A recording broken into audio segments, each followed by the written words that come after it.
wanted to reflect back a little bit on the market last week and also talk a little bit about where I think we should focus this upcoming week and where we should see some influence.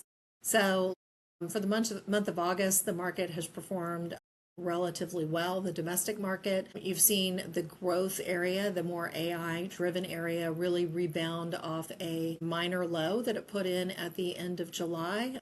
The growth has outperformed value during August, but overall value continues to perform extremely well. So value has definitely outperformed growth for the year. And I do think there's some influences that will continue to be headwinds to some area where you have growth companies that still are consuming a fair amount of debt. So companies that need funding in order to continue to grow.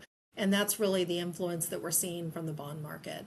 So last week we saw really the long end of the curve reprice, and the 30-year briefly touched almost 5.34%. That's the highest yield we've had since 2007. And you saw the Treasury intervene and announce a plan, and that provided some temporary relief. But again, you've kind of seen that fall off, and you're seeing long rates rise again. You're seeing the dollar weaken, and I do think this is a theme that you're going to continue to see. And obviously, the conflict in Iran does not help the situation. It creates stickier inflation, but a lot of these issues really get down to the deficit.